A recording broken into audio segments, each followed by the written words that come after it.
I'm Sydney Foster, and on my 18th birthday, I received an old locked phone while my sisters inherited our father's $31 million business empire. The ballroom fell silent as the lawyer read the will, crystal champagne flutes frozen mid-air. My half-sisters Audrey and Brooke exchanged smug glances while I stared at the dusty device in my trembling hands. Humiliation burned through me as guests whispered behind manicured fingers. Little did I know, that dusty phone would expose a web of betrayal that would change all our lives forever. Before I dive into this wild story, where are you watching from today? Drop your location in the comments. If you enjoy family drama and justice being served, hit that like button and subscribe to join our storytelling family.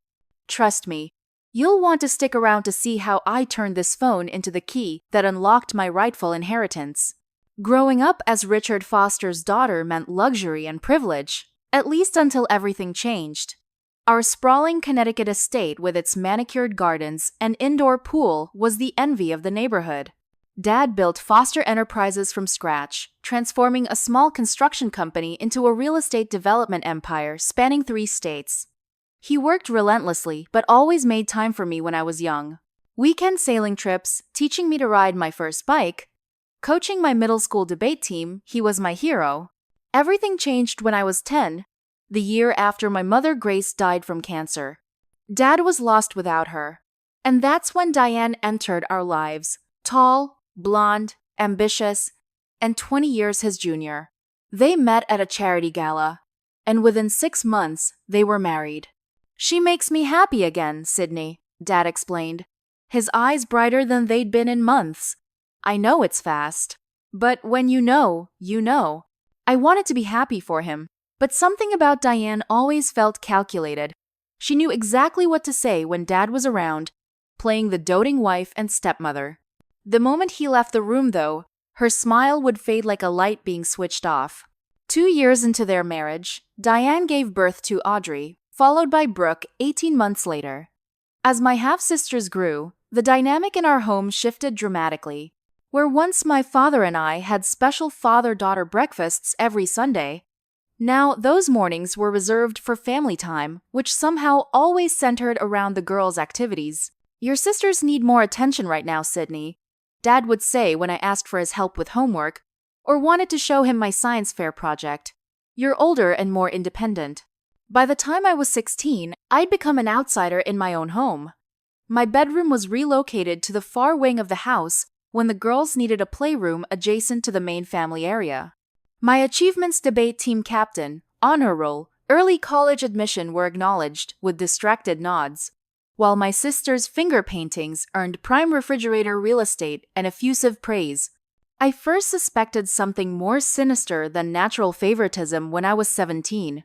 Passing by Dad's study late one night, I overheard Diane speaking in hushed, urgent tones. Richard, I'm just concerned about Sydney's spending habits and her sense of entitlement. She expects to inherit the business without earning it. The girls are showing much more natural business acumen. She's my firstborn, Diane, my father replied, sounding weary. Grace would have wanted. Grace isn't here, Diane interrupted sharply, and Sydney isn't showing the responsibility needed for that level of inheritance. Think about what's best for the company's future. I stood frozen in the hallway, heart pounding. My spending habits? I was the most frugal teenager I knew, saving my allowance while my sisters had weekly shopping sprees. Business acumen? Audrey was 15 and Brooke 13. Their business experience extended to lemonade stands, where Diane secretly replaced their watery concoctions before customers arrived. In the months that followed, Dad grew increasingly cold toward me. Comments about my attitude problem and unreliability became common, though I hadn't changed my behavior at all. When I asked what I'd done wrong, he'd just shake his head disappointedly. You know what you've been up to, Sydney. I expected better from you. The final year before his death became a painful exercise in gaslighting. Every time I tried to speak with him privately, Diane somehow appeared. When I asked to work at the company after school, positions mysteriously became unavailable. My sisters, meanwhile, were given token roles in the marketing department during summer breaks. Then came the heart attack. Dad collapsed at his desk at 55, gone before the ambulance could arrive. Through my grief, I couldn't shake the feeling that something wasn't right about the timing, about the will, about everything. The day after my 18th birthday party and the disastrous will reading, I returned to my small apartment near the community college where I'd enrolled the only education I could afford without my father's support. Sitting alone among unpacked moving boxes, I turned the old phone over in my hands, wondering why my father would leave me this instead of my birthright. I had no idea I was holding the key to unraveling everything. The phone Dad left me was a 5-year-old Model 1 I recognized as similar to what I'd had when I was 13. It was dead, its screen a blank black mirror reflecting my tear-streaked face. Inside the simple white box it came in, I found a handwritten note in my father's distinctive blocky handwriting. The truth is here. Code? Your mother's birthday. My hands shook as I searched for a charger that would fit the outdated port. I ended up biking 3 miles to an electronics store, spending nearly my last $20 on a compatible charger. Back in my apartment, I plugged it in and waited anxiously as the loading symbol appeared. The battery icon blinked weakly. It would need time to charge enough to power on. I paced my small studio apartment, checking the phone every few minutes. 2 hours later, it finally had enough juice to start up. The lock screen appeared a default background, no personal photos. I typed in my mother's birthday, the 22nd of May, 1970. The phone unlocked with a cheerful chime that felt strangely ominous given the circumstances. The home screen was nearly empty, with just 3 apps visible: photos, messages, and a folder labeled Evidence. My heart raced as I tapped on the folder. Inside were dozens of text documents, audio recordings, photos, and videos, all meticulously organized and dated over the past year. Dad had been gathering evidence against Diane, against my sisters, against his own lawyer. I started with the earliest entry, a text exchange between Diane and someone saved as Carter. Diane, are still resisting changes to will. Needs more convincing re. Sydney. Carter, patient approach. Plant seeds of doubt. Document, incidents with witnesses. I'll prepare. Alternate will versions. Diane. Girls on board. A. Enthusiastic. B. Needs more coaching but will comply. Carter. Lawrence Carter, Dad's lawyer, the same smug man who'd read the will with such self-satisfaction. The next item was a video recording, dated 3 months before Dad's death. The camera angle suggested it was hidden in Dad's home office bookshelf. Diane entered, followed by Audrey and Brooke. Dad's meeting ran late. We have 15 minutes, Diane said, settling into Dad's chair. Audrey, did you plant the vodka bottle in Sydney's car like we discussed? My sister nodded, looking pleased with herself, and I made sure Mrs. Peterson saw me finding it when I borrowed Sydney's car. She's already told half the neighborhood about Sydney's drinking problem. Perfect. Brooke, what about the credit card statements? Brooke looked less comfortable but answered. I used the emergency card Sydney left at home to order stuff online. It looks like she spent over $2,000 last month. Good girls. Diane's smile was cold. Richard is already questioning her responsibility level. Every little piece adds up. He's starting to see her as a liability to the family name. I felt physically ill watching this. They had systematically destroyed my relationship with my father through lies and manipulation. The revelation that the mysterious charges on my emergency card, which I'd insisted weren't mine, only to be called a liar by Dad had been Brooke's doing, was just one small betrayal in what was clearly a calculated campaign. I continued through the files, finding more recordings, screenshots of text messages, and photos. Dad had been suspicious for months before his death, quietly gathering evidence while maintaining the appearance of being manipulated. There were photos of Diane meeting with Lawrence Carter at a hotel, clearly more than a professional relationship, screenshots of doctored company documents with notes indicating where figures had been altered. Most devastating were the audio files recordings of Diane on the phone discussing me with various family friends and business associates. We're so worried about Sydney. Her saccharine voice oozed false concern. The drinking. The questionable friends. The lying. Richard is at his wit's end. We're considering intervention options. The character assassination was complete and methodical. My father, who had started to suspect the truth, had been collecting evidence but died before he could act on it. As I reached the final recording, dated just 3 days before his heart attack, I heard my father's voice for the first time since his death. Sydney, if you're listening to this, something has happened to me before I could make things right. I know the truth now. Everything you said was correct. I'm meeting with a new lawyer tomorrow to restore your rightful place in my will and the company. I was a fool to let Diane come between us. I'm so sorry I failed you, sweetheart. Use this evidence to reclaim what's yours. I collapsed onto my futon, sobbing uncontrollably. My father had believed me in the end. He had planned to make things right. The phone contained the vindication I'd craved and the tools to reclaim my inheritance. Through my tears, determination began to crystallize. They had taken everything from me, my father, my inheritance, my reputation. I would use his final gift to expose their betrayal and reclaim what was rightfully mine. The next morning, fueled by righteous anger and clutching the phone like a weapon, I drove to the Foster family mansion. The security guard at the gate recognized me and reluctantly let me through after I insisted it was urgent family business. I had been written out of the will, but not yet banned from the property, a detail they'd soon regret overlooking. The grand foyer with its sweeping staircase felt different now, no longer my home but a battlefield. I found them in the sunroom having a late breakfast, Diane and my sisters looking like a perfect family tableau. Sydney! Diane's surprise quickly morphed into practiced concern. We weren't expecting you, are you? All right? Never better, I replied coldly, remaining standing as they lounged on designer furniture purchased with my father's money. I know everything, Diane. Audrey rolled her eyes dramatically. Here we go again with the drama. Didn't get enough attention at the will reading.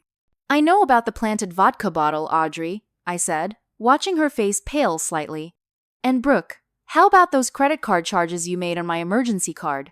The ones Dad accused me of lying about? Brooke choked on her orange juice. I don't know what you're talking about. And Diane, I continued, turning to my stepmother, whose practiced smile had frozen in place. I know about you and Lawrence Carter. The hotel meetings, the special consultations. Dad knew too, in the end. Diane stood abruptly, her chair scraping harshly against the marble floor. That's enough, Sydney. You've always been jealous of your sisters, always creating drama when you don't get your way. But these wild accusations are beyond acceptable.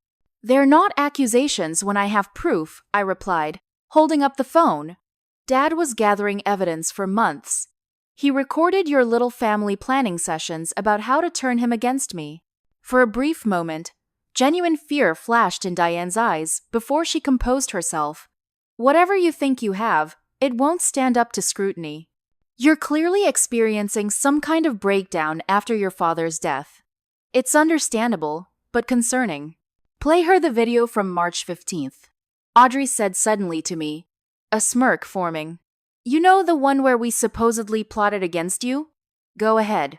I felt a flicker of doubt. How could she be so confident? I pulled up the video and pressed play, only to be met with static. The file had been corrupted somehow. Technical difficulties, Brooke asked sweetly. Maybe because your evidence never existed. This is just one file, I insisted, though panic was rising. There are dozens more. Sydney, Diane sighed, switching to her sympathetic voice. I'm worried about you. First the drinking, now these paranoid delusions. Don't you dare, I shouted. You manipulated and lied to turn Dad against me. And now you're trying to make me sound crazy. It won't work. Diane pressed an intercom button on the wall. Thomas, please come to the sunroom. We need assistance. The head of security appeared moments later, looking uncomfortable. Miss Foster? Sydney is having a difficult moment and needs to leave, Diane said smoothly. Please escort her off the property. This isn't over, I warned, as Thomas gently but firmly guided me toward the door. Dad knew the truth before he died. And soon everyone else will too. Bye, Sid, Audrey called mockingly. Seek help. As Thomas walked me to my car, he murmured, For what it's worth, Miss Sydney, things haven't been right here since your father passed. Watch yourself. I nodded gratefully, but his warning came too late. That night, returning to my apartment, after an unsuccessful attempt to access more files from the phone, I found my door slightly ajar. Inside, my place had been ransacked, drawers emptied, furniture upended. My laptop was gone, and taped to my bathroom mirror was a note. Walk away while you still can. More disturbing still, when I checked my bank account on my phone, my modest savings, just over $3,000, had been drained through a series of transfers I never authorized. I was completely cut off, financially vulnerable, and being actively threatened. I spent the night in my car, parked outside a 24-hour diner, too scared to return to my apartment. As dawn broke, I called the one person I thought might help, Jake Mitchell, my high school friend who had gone on to study cybersecurity. We had lost touch when my family situation deteriorated, but I remembered he had always been reliable. Sydney? His voice was groggy with sleep. It's been a while. Jake, I'm in trouble, I said, my voice breaking. Real trouble. I need help with some digital evidence, and I don't know who else to trust. 2 hours later, we sat in a booth at the back of a busy cafe, where I showed him the phone and explained everything. Jake's expression grew increasingly grave as he examined the device. They've remotely corrupted some files, but not all of them, he concluded. They probably tried to access it when they stole your laptop, hoping you'd sync the data. We need to back up what's left immediately before they figure out another angle. That afternoon, in Jake's apartment surrounded by computers, we made multiple copies of the phone's contents, secure cloud storage, encrypted hard drives, and even printed transcripts of key conversations. For the first time since my father's death, I felt a glimmer of hope. I wasn't alone anymore, and the evidence, though partially damaged, still existed. Sydney, Jake said as we finished, his face serious. Whoever did this isn't going to stop. They broke into your place once. They'll do it again. You need somewhere safe to stay while we build your case. I nodded, the reality of my situation sinking in. I was up against people willing to do whatever it took to protect their $31 million secret, and they had just shown how far they were prepared to go. Number Part 5. Unexpected ally in building a case. 3 days after the break-in, while staying in Jake's spare bedroom, I received a text from an unknown number. Foster Plaza downtown. Coffee shop. Noon today. Come alone. Information about your father. It's obviously a trap, Jake argued when I showed him the message. After everything that's happened, you can't seriously be considering meeting a mysterious stranger. But I was desperate for allies and information. We compromised Jake would position himself nearby, watching, while I met this mystery person in the very public coffee shop on the ground floor of the building my father had constructed as Foster Enterprises headquarters. The irony wasn't lost on me as I entered the gleaming lobby with its massive Foster Enterprises sign. I was a Foster, yet I was now a stranger here. I scanned the coffee shop and spotted an elderly man in the corner booth, watching me intently. As I approached, recognition dawned. Thomas Wilson, my father's former business partner who had retired 5 years earlier. Sydney, he nodded as I slid into the booth across from him. Thank you for coming. I wasn't sure you would. Why all the secrecy, Mr. Wilson? Thomas, please. He glanced around nervously. I've been watching the situation unfold since Richard's death. The company changes, the will, your disinheritance. None of it felt right. It wasn't right, I confirmed quietly. Dad was manipulated. I suspected as much. Richard and I built this company over 30 years. In our last conversation, weeks before his death, he expressed concerns about some decisions being made without his full understanding. Thomas leaned forward. He mentioned wanting to restructure things to secure your position. My heart clenched. More confirmation that Dad had intended to right the wrongs. That restructuring never happened, Thomas continued. Instead, we've seen major company shifts since his death. Diane's pushing to sell off key assets to Meridian Development at suspiciously low valuations. Something's very wrong. Meridian Development? I asked. Who are they? A shell company, Thomas replied, sliding a folder across the table. I did some digging. Guess who's on their board? Lawrence Carter. Lawrence Carter, Dad's lawyer, Diane's lover, the man who had read the will with such satisfaction. The pieces were falling into place. I can help you, Sydney. I still have contacts in the company, access to financial records Diane doesn't know about. By the time we finished talking, I had gained not just information, but a powerful ally with both business acumen and a genuine affection for my father. Thomas introduced me to a trusted lawyer, Patricia Winters, who specialized in estate disputes and corporate law. Over the following weeks, we assembled a war room of sorts in Jake's apartment. While he worked on recovering corrupted files from the phone, Thomas and I pored over company documents, looking for irregularities. Look at this. Thomas pointed to a transaction record. $3 million transferred to Cayman accounts last month, supposedly for international development consultants. Foster Enterprises has never used offshore consultants. Patricia, reviewing the will documents, discovered something equally disturbing. The witnesses to the final will revision both work directly under Diane in the company, and the notarization has inconsistencies with estate database records. We also found evidence that Lawrence had altered documents, backdated signatures, and potentially forged my father's initials on key transfers. The deeper we dug, the more corruption we uncovered. But the most disturbing revelation came when Jake managed to recover a deleted calendar file from the phone. It contained the record of a doctor's appointment 6 months before Dad's death. A note in my father's handwriting read, Dr. Bennett concerned about new medication interaction. Discuss with Diane. We need to talk to Dr. Bennett, I insisted. The following day, Thomas and I visited my father's cardiologist. After some initial reluctance, Dr. Bennett confirmed my worst fears. Your father had a manageable heart condition with proper medication and lifestyle adjustments. He could have lived another 20 years. I was surprised by how rapidly his condition deteriorated. Was there something wrong with his treatment? I asked carefully. Dr. Bennett hesitated. I prescribed a specific medication regimen, but at his final appointments, Richard mentioned changes to his medications, changes I hadn't authorized. When I expressed concern, he said his wife had consulted a specialist who recommended adjustments. I requested records from this specialist repeatedly, but never received them. I felt physically ill. Could Diane have deliberately interfered with Dad's heart medication?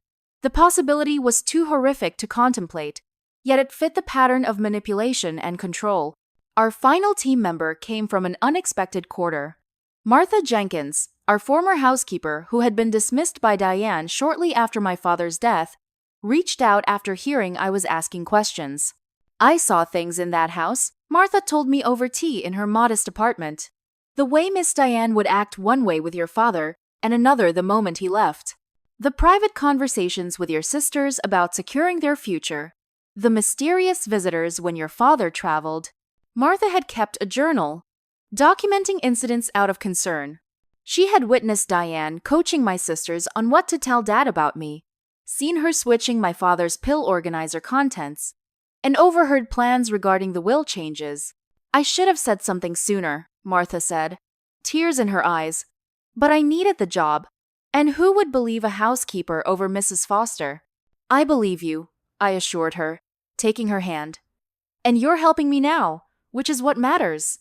With our team assembled, Jake handling technical evidence, Thomas providing business insights, Patricia building our legal case, and Martha offering eyewitness testimony, we began constructing a comprehensive challenge to the fraudulent will and the ongoing company theft. For the first time since my father's death, I felt his presence beside me, guiding us toward the truth. The empire he built wasn't just about money or property, it was his legacy, meant to be preserved and protected. And through the evidence he'd gathered on that old phone, he was still fighting alongside me to reclaim it. After weeks of evidence gathering, our legal strategy was taking shape. But we needed more. Patricia advised that while we had strong circumstantial evidence, dividing our opponents would strengthen our position substantially. Your sisters are the weak link, she suggested during a strategy session. They're younger, less experienced, and likely have less understanding of the legal implications. If we could get one of them to flip. I thought about Brooke always following Audrey's lead, looking uncomfortable during confrontations. Of my two half-sisters, she seemed the most likely to crack under pressure. Jake helped me create an anonymous email account and carefully curate selected evidence enough to raise serious questions but not reveal our full hand. I sent Brooke screenshots of financial records showing Diane had already transferred company assets to private accounts in only her name, not including either of my sisters. The effect was immediate and dramatic. From our surveillance position across from the mansion, Jake had set up a telephoto lens camera system. We watched Brooke storm into Diane's home office the very next day, tablet in hand. Through the window, we could see animated gesturing, Diane's defensive posture, and eventually Audrey joining the heated discussion. Our inside source, a gardener Thomas had befriended, reported the mansion was in turmoil. Raised voices echoed through the halls, doors slammed at all hours, and Diane had been overheard making frantic phone calls to Lawrence. The sisters' united front was cracking exactly as we'd hoped. 3 days after my anonymous email, security camera footage Thomas accessed showed Audrey leaving the mansion at midnight, driving directly to Lawrence Carter's downtown penthouse. She stayed for over 2 hours. She's cutting her own deal, Thomas observed as we reviewed the footage, trying to secure her position independent of Diane and Brooke. The family was splintering, each member now suspicious of the others. I observed their disintegration with a complex mixture of satisfaction and sadness. These were, after all, my sisters manipulated by Diane from a young age to become accomplices in her schemes. A week later, Brooke reached out directly, requesting a meeting. After careful consideration with my team, I agreed to meet her in a public park with Jake and Patricia positioned nearby. Brooke looked different, her usually perfect appearance now showing signs of stress. Dark circles shadowed her eyes, and she continuously checked over her shoulder as we talked. I know it was you who sent those documents, she began without preamble. At first, I thought it was fake, but I checked the accounts myself. Diane's been moving money offshore for months. Money that's supposed to be part of our inheritance, too. It's not just the money, Brooke. It's how you got it in the first place, I replied evenly. You helped Diane turn Dad against me with lies. I was 15, she hissed, tears welling. Diane said it was just family politics, that you were trying to cut us out. She's been manipulating all of us, Sydney, including Audrey and me. And now? Now Audrey's secretly meeting with Lawrence. They're planning to push Diane out and take control themselves. They don't know I know. Brooke leaned forward. Sydney, Diane's desperate. She's planning to frame you for company theft fake documentation, showing you embezzled funds before Dad died. She has police contacts ready to bring charges. This was valuable information if true. But I remained skeptical. Why are you telling me this, Brooke? Why the sudden attack of conscience? Because I found something else, she whispered, glancing around nervously. Dad's medical records. Diane had been replacing his heart medication with lower doses, sometimes placebos. She didn't want him to die, just be weaker, more manipulable. But it went wrong. I felt my blood run cold. This confirmed our worst suspicions about Dad's decline and death. I need time to think, I told her, standing to leave. If you're serious about making things right, I'll contact you. Don't wait too long, Brooke warned. The frame-up is already in motion. I nodded and walked away, meeting Jake and Patricia at our predetermined rendezvous point. As we compared notes about the conversation, my phone buzzed with a news alert. Foster Enterprises executive under investigation. Anonymous tip alleges fraud by former CEO's daughter. They moved faster than Brooke indicated. Patricia noted grimly, as we read the article claiming anonymous sources had provided evidence I had stolen company funds. We need to test Brooke's loyalty, Jake suggested. Feed her false information, see if it makes its way back to Diane or the press. That evening, I sent Brooke a message mentioning a fictional backup copy of Dad's evidence I'd supposedly hidden in a bank deposit box. Within hours, police were executing a search warrant at the bank I'd named. So much for Brooke's change of heart, I said bitterly. Watching news footage of the police activity, it was a setup from the start. Get me to reveal what evidence we have, what we know. We barely had time to process this betrayal when Jake's security system alerted us to police vehicles approaching his apartment building. From the window, we watched officers enter with what appeared to be a warrant. "They're coming for you," Patricia said urgently. "We need to move now." We grabbed our essential evidence and fled through the service exit just as police reached Jake's floor. The frame-up was in full swing. I was now a fugitive, wanted for questioning about company theft I'd never committed. That night, hidden in a motel room paid for with cash, I watched my face appear on local news broadcasts, described as wanted for questioning in relation to financial irregularities at Foster Enterprises. The carefully constructed public persona of Sydney Foster, grieving daughter, unfairly disinherited, was being systematically destroyed, replaced with the image of a resentful, thieving daughter who had turned against her family out of spite. "We always knew they'd fight dirty," Thomas said grimly when we spoke by burner phone. "But this means they're scared. You don't bring out the heavy artillery unless you feel genuinely threatened." I tried to take comfort in that thought as I lay awake in the anonymous motel room, officially homeless, financially drained, and now criminally suspected. The phone my father had left me, our key evidence, was secured in a waterproof container taped to the underside of a sink in a location only Jake and I knew. Everything I had worked for seemed to be slipping away, yet I couldn't help but feel we were approaching a turning point. The sisters' infighting, Diane's increasingly desperate tactics, the Foster empire, was rotting from within. In the darkness of that motel room, I made a decision. No more defensive moves. It was time to take the battle directly to them. From our new safe house, a cabin owned by Thomas's brother in the mountains outside the city, we regrouped and planned our counter-offensive. The cabin, with its spotty internet and basic amenities, became our war room. Maps and documents covered every surface, timelines traced in red marker across walls, and our team worked in shifts to maintain constant progress. "We need to go official with what we have," Patricia advised during our strategy session. "Take everything to the district attorney." With my face on the news as a fraud suspect, I countered. "They'll dismiss it as a desperate attempt to shift blame." "Not if we bring enough evidence to make them listen," Thomas argued. "I still have friends in high places." Using Thomas's connections, we secured a confidential meeting with District Attorney Eleanor Wells, known for her tough stance on corporate crime. In her wood-paneled office, we laid out our evidence: financial records showing embezzlement, documentation of the will's suspicious amendments, and testimony from Martha about Diane's manipulation. DA Wells reviewed our materials with a poker face that revealed nothing of her thoughts. "This is certainly extensive," she finally said, closing the last folder. "But much of it is circumstantial.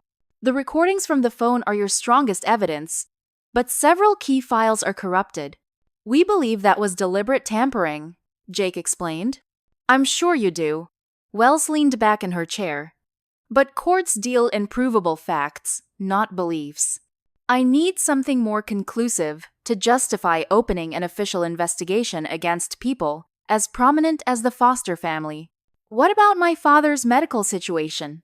I asked. "We have reason to believe his medication was tampered with." "That's an extremely serious accusation," Wells warned.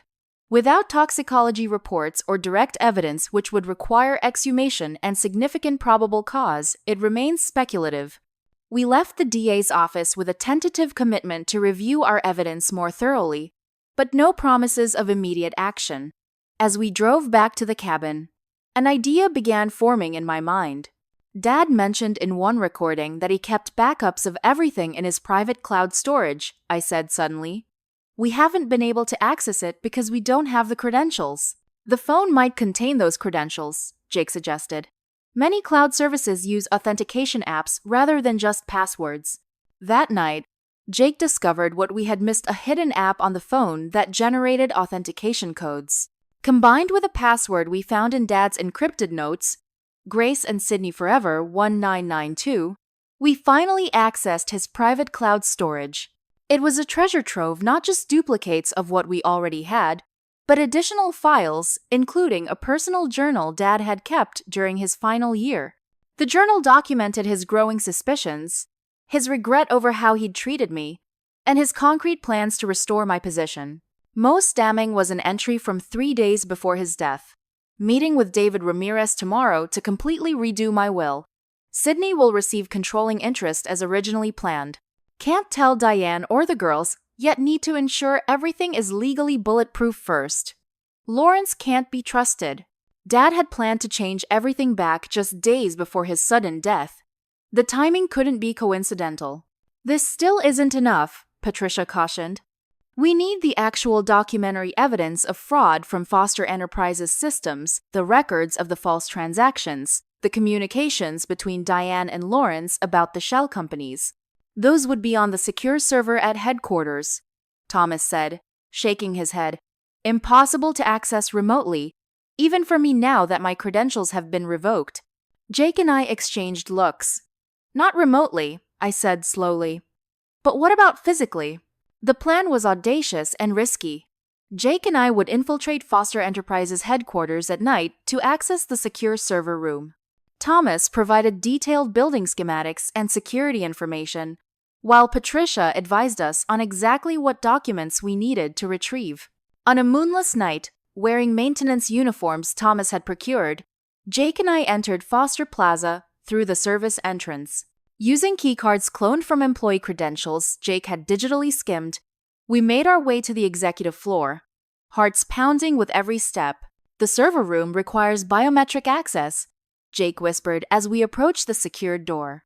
Not a problem, I replied, pulling out a plastic bag containing a coffee mug. Dad's fingerprints are still in the system as the founder, and he always used this mug in board meetings. Using a technique Jake had researched, we lifted a viable fingerprint from the mug and transferred it to a thin film. When pressed against the scanner, it worked. The door clicked open. Inside, Jake connected to the main system while I kept watch. We have 20 minutes before the security sweep, I reminded him. Almost there, he muttered, fingers flying across the keyboard. These encryption protocols are serious business. Just as Jake was downloading the final files we needed, a security guard's voice came through the hallway. Hello? Is someone in there? We froze, caught in the act. The guard's footsteps approached the server room door. Hide, I whispered urgently to Jake, pushing him toward a server rack. I smoothed my maintenance uniform and grabbed a clipboard from my bag. When the guard opened the door, he found me making notes on the clipboard. Sorry, I said, channeling confidence I didn't feel. Emergency diagnostics on the cooling system. Should have logged it at front desk. The guard frowned. I don't have any maintenance scheduled for tonight. It came down from Miss Foster directly, I replied, dropping Diane's name strategically. The system was showing temperature fluctuations. You know how she gets when things aren't perfect. The guard hesitated, then nodded. Everyone knew Diane's demanding reputation. Make sure you log it properly on your way out. Absolutely, I promised, breathing a silent sigh of relief as he left. Jake emerged from hiding, the flash drive containing our evidence clutched tightly in his hand. That was too close. We made our exit without further incident, the valuable data secure. Back at the cabin, we reviewed what we'd recovered. Emails between Diane and Lawrence, planning the will substitution, financial records showing systematic embezzlement, and most damning, documentation of the shell companies they'd created to siphon off Foster assets. Armed with this comprehensive evidence, we returned to D.A. Wells the next morning. Her expression remained professionally neutral as she reviewed the new materials. But I noticed her assistant making increasingly urgent phone calls in the background. This changes things, Wells finally acknowledged. I'll be assigning a team to review everything immediately. In the meantime, I'm authorizing a freeze on Foster Enterprises' major assets pending investigation. It was a significant victory, but just the beginning of the legal battle. Within hours, news broke of the asset freeze, and Foster Enterprise stock plummeted. Diane made a public statement denouncing the investigation as based on fabricated evidence provided by a disgruntled family member with mental health issues. The character assassination continued, with carefully planted stories questioning my stability, suggesting drug use, even implying I had threatened family members. My reputation was under systematic attack in the press. The legal proceedings moved forward nevertheless. A judge reviewed our evidence and issued an injunction preventing any further asset transfers or major company decisions pending full investigation. But in a devastating setback, the judge declined to invalidate the will immediately, citing the need for a separate probate court proceeding. "It's Lawrence's influence," Thomas explained grimly. "He plays golf with half the judiciary in this state." That night, watching Diane's poised, sympathetic performance on local news, portraying herself as a widow being victimized by her troubled stepdaughter, I felt utterly defeated. The legal system was moving too slowly. The public narrative was against me, and my financial resources were nearly depleted. "We have truth on our side," Jake reminded me, seeing my despair. "And truth has a way of coming out."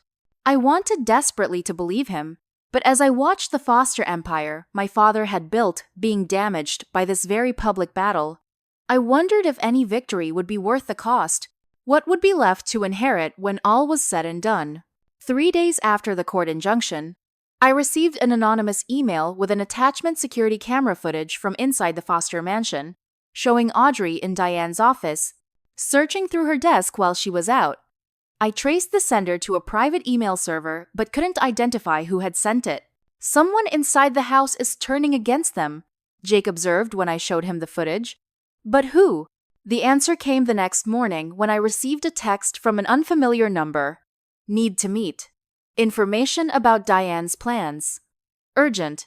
Megan, Audrey's assistant." After careful consideration and security precautions, I agreed to meet Megan at a diner outside the city. She arrived looking nervous, constantly checking over her shoulder. "I've been Audrey's assistant for 3 years," she explained quietly. "At first it was just a job, but what they're doing now, I can't be part of it." Megan revealed that since the court injunction, the foster household had descended into chaos. Audrey had discovered Diane was planning to flee the country with liquid assets, leaving both sisters behind to deal with the legal fallout. "Audrey went ballistic," Megan continued. "She's been gathering evidence of her own, planning to take control of what's left of the company. She doesn't know I've seen her private emails with Lawrence." "Lawrence is helping her?" I asked, surprised. I had assumed he was firmly in Diane's corner. "Lawrence helps whoever benefits Lawrence," Megan replied cynically. "He's been playing all sides. He has documentation that would implicate Diane in serious financial crimes while keeping Audrey clean. They're planning to present her as the innocent party who discovered her mother's wrongdoing." This explained the security footage I'd received. Audrey was building a case to betray Diane before Diane could abandon her. But the most valuable information came next.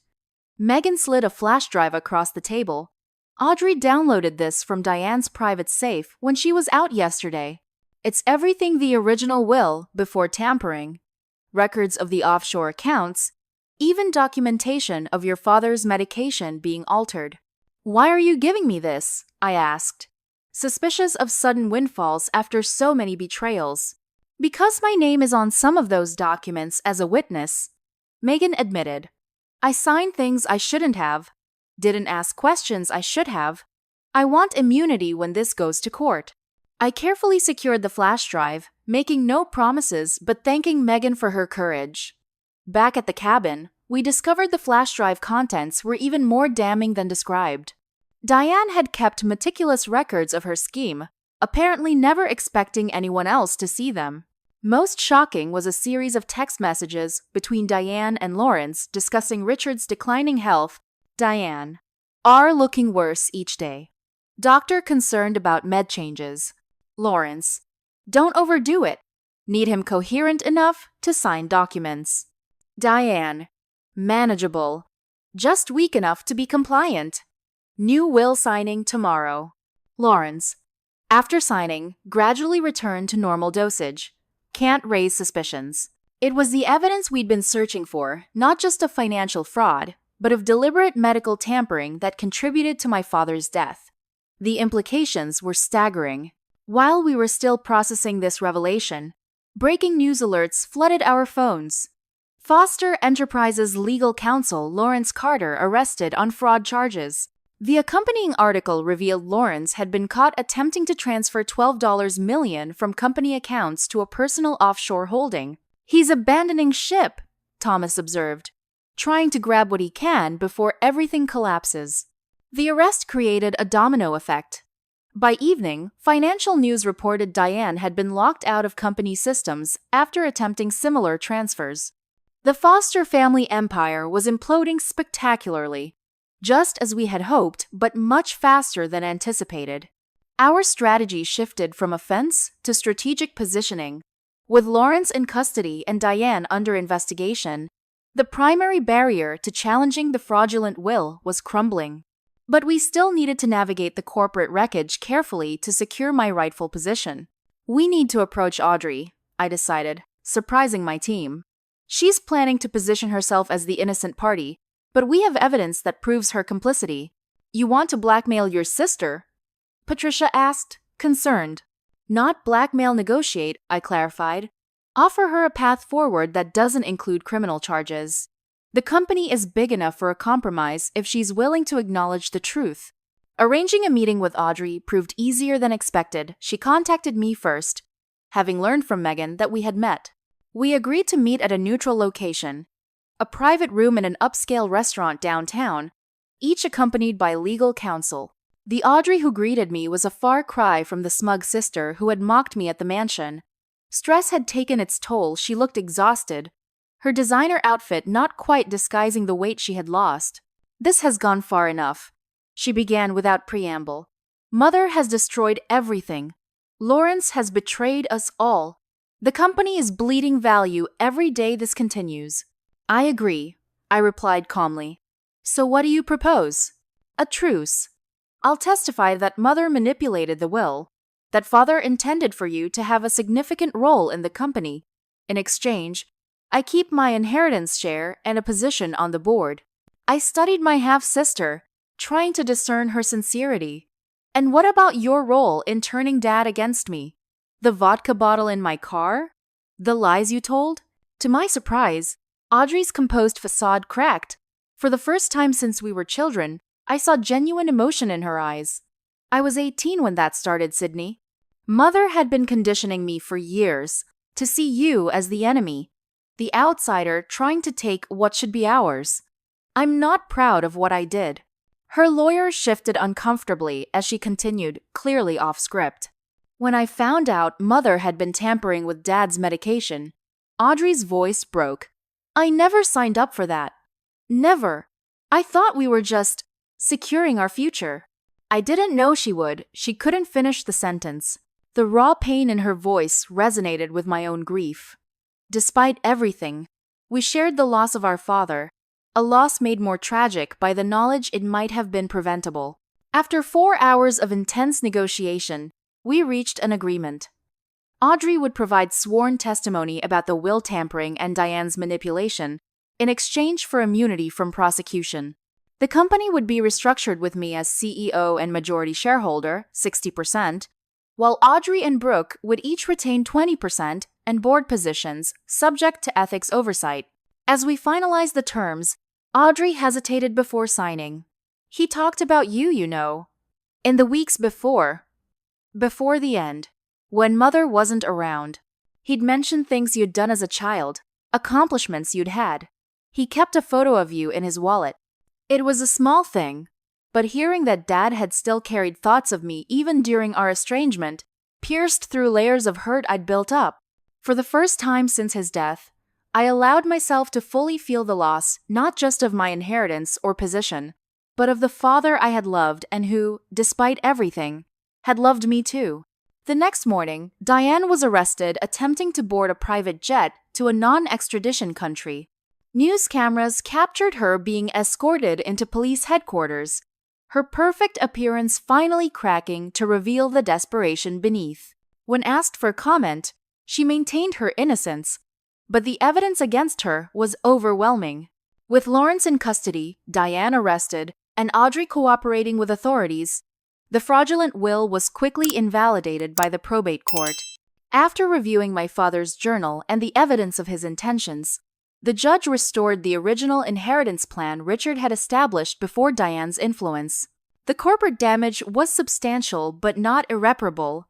Foster Enterprises' stock stabilized as news of the resolution spread, and key clients who had been wavering expressed renewed confidence in the company's future under legitimate leadership.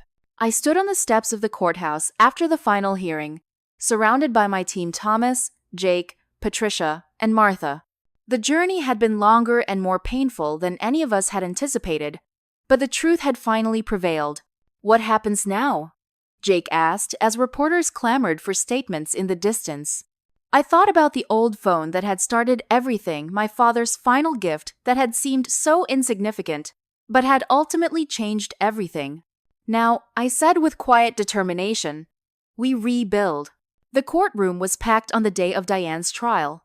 After months of preliminary hearings and failed attempts by her defense team to suppress evidence, she faced charges of fraud, embezzlement, and conspiracy.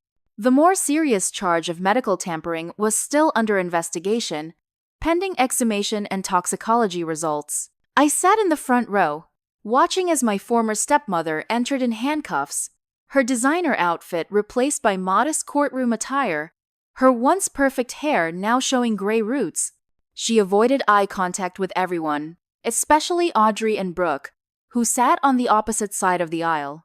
The evidence against Diane was presented methodically by the prosecution, financial records, witness testimony, and the damning text messages recovered from her own records.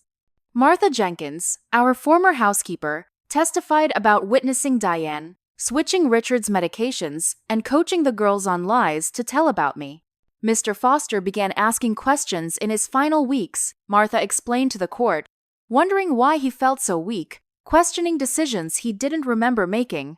Mrs. Foster would tell him he was just overworked and increase his vitamins pills she added to his regular medication. When Audrey took the stand, a hush fell over the courtroom. As agreed in our arrangement, she detailed how Diane had manipulated her and Brooke from childhood, creating a narrative that cast me as a threat to their security. "My mother told us Sydney resented us, that she wanted everything for herself," Audrey testified, her voice steady despite the obvious emotional toll. "We were taught to report anything Sydney did or said that could be interpreted negatively, sometimes. Sometimes we were encouraged to create incidents if none existed naturally." I could see the shame in her eyes as she admitted to planting the vodka bottle in my car, to lying about seeing me with suspicious people, to participating in the systematic campaign to turn my father against me. Through her testimony, the full extent of Diane's manipulation became clear. She had weaponized her own daughters, poisoning our family from within. Lawrence Carter's testimony, offered in exchange for a reduced sentence, revealed the legal mechanics of the scheme, how the will had been altered, how company assets had been systematically diverted, how my father's increasing concerns had been managed. Richard Foster began asking to review documentation in detail about 3 months before his death, Lawrence admitted. He specifically mentioned wanting to ensure Sydney's position was secured. Diane instructed me to provide him with altered documents while we accelerated the asset transfers. Throughout the trial, Diane maintained her innocence, claiming she was being scapegoated for business decisions Richard had made himself. But her defense crumbled under the weight of evidence and testimony. When the verdict came guilty on all counts, I felt no triumph, only a profound sadness for what could have been. The judge sentenced Diane to 12 years in prison and ordered full restitution of embezzled funds. Lawrence received 8 years for his role in the conspiracy and was permanently disbarred. As the courts finalized the invalidation of the fraudulent will, my position as principal heir and controlling shareholder of Foster Enterprises was officially restored. But the victory came with enormous responsibilities. The company had suffered significant damage, stock value had plummeted, key clients had fled during the uncertainty, and employee morale was at an all-time low. On my first day as CEO, I walked into the Foster Enterprises headquarters not through the service entrance as I had during our covert operation, but through the main lobby my father had designed, with its soaring ceiling and marble floors. Employees watched curiously, some supportive, others wary. I was no longer the disinherited daughter, but the new leader tasked with saving the company my father had built.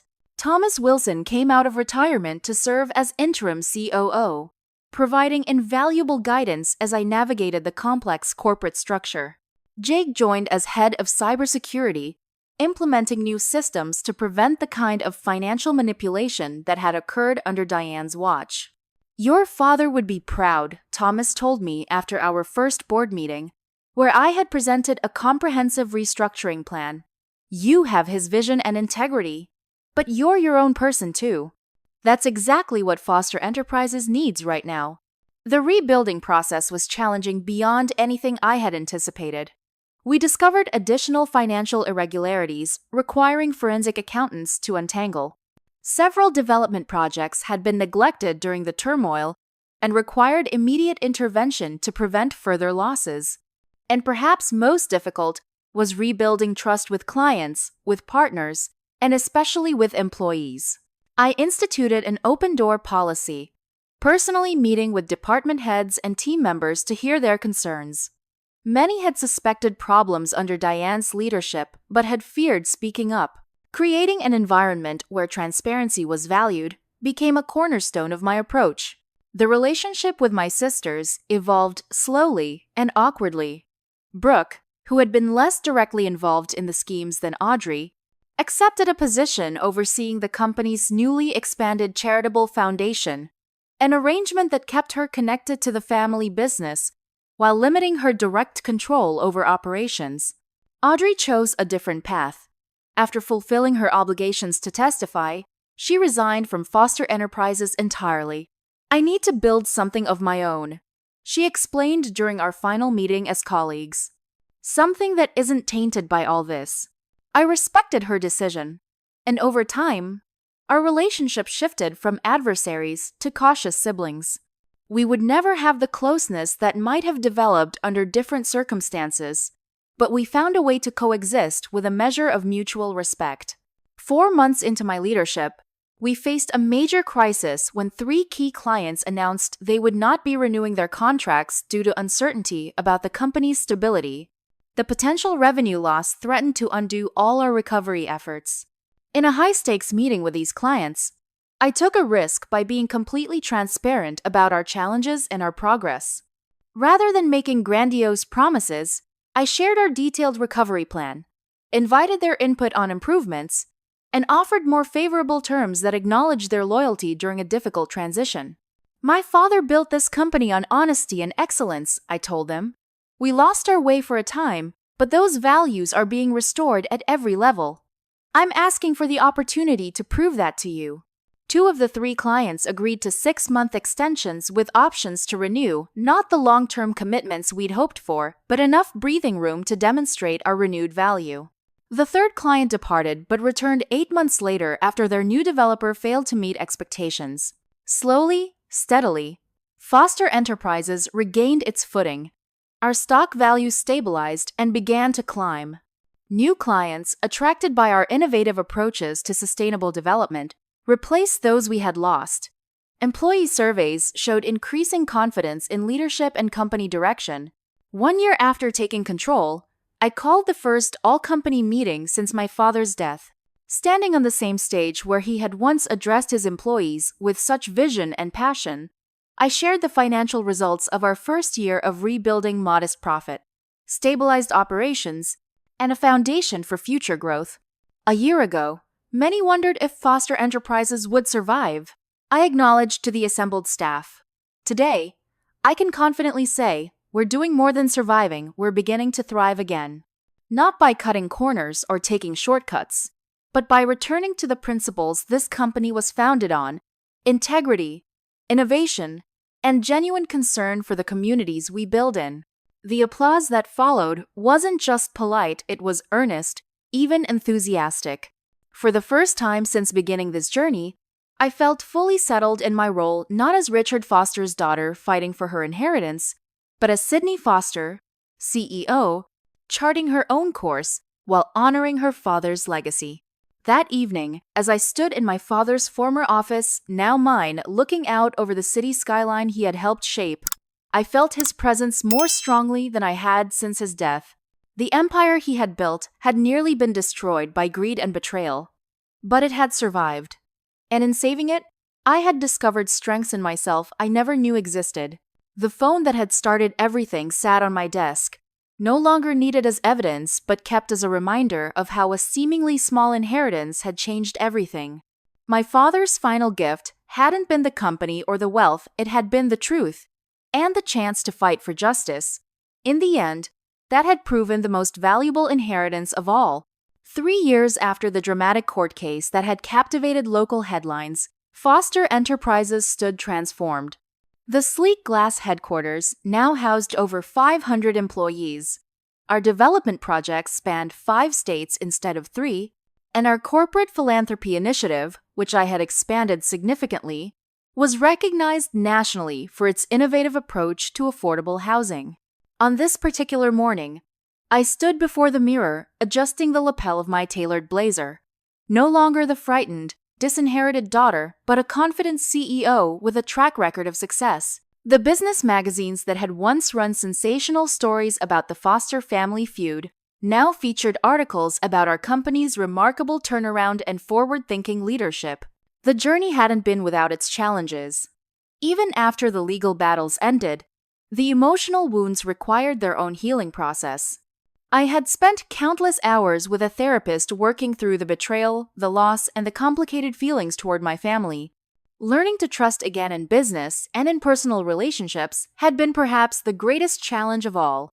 I drove to the cemetery that morning, as I did every year on the anniversary of Dad's death. The granite headstone was simple yet elegant, just as he would have wanted. I placed white lilies, his favorite, at the base, and sat on the small bench nearby. "Hey, Dad," I said softly, the spring breeze carrying my words.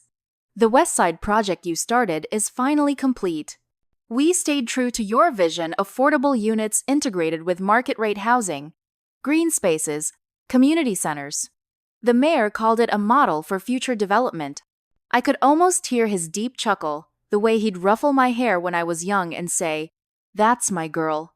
Thomas is fully retired now, though he still calls weekly with just one suggestion. "Jake and I are engaged. You would have liked him, I think.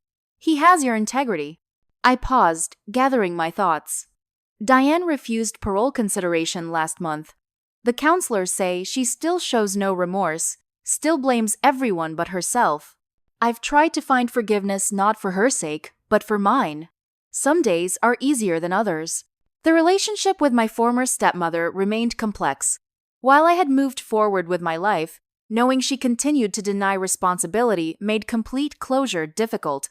I had visited her once in prison, hoping for something. Acknowledgement, explanation, perhaps even apology. Instead, I'd been met with cold hostility and accusations. I hadn't returned, accepting that some wounds wouldn't heal through reconciliation, but only through acceptance and forward movement. Brooke is doing remarkably well with the foundation. She's found her purpose there. The housing initiative for domestic violence survivors was entirely her project. She's dating a social worker she met through the foundation. She asks about you sometimes, remembers the sailing trips you took her on. My relationship with Brooke had evolved into something resembling genuine sisterhood. Her work with the Foster Foundation had revealed a compassion and dedication that surprised many who had known her only as Diane's follower. Her public acknowledgement of past wrongs and commitment to making amends had earned her respect within the company and the community. Audrey's marketing firm is taking off. I continued my update to Dad. She's built it completely independently, refused any family connections or advantages. Her company just won the contract for the city's tourism campaign. We have dinner monthly now. It's still awkward sometimes, but it's real. That counts for something. Audrey's path to redemption had been more complicated. After distancing herself from Foster Enterprises, she had launched a boutique marketing firm specializing in rebranding troubled companies using the skills she had learned through our family crisis for constructive purposes. Our relationship remained cautious but increasingly authentic.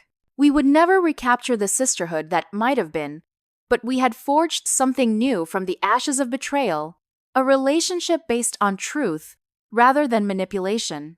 I found your old journals in the lake house when we were renovating it, I said, smiling at the memory. Your notes from when you were starting the company, your dreams for what it could become. We're living up to those dreams, Dad. Sometimes exceeding them. The wind picked up slightly, rustling the nearby trees. I sat in comfortable silence for a few minutes, feeling connected to him despite his absence.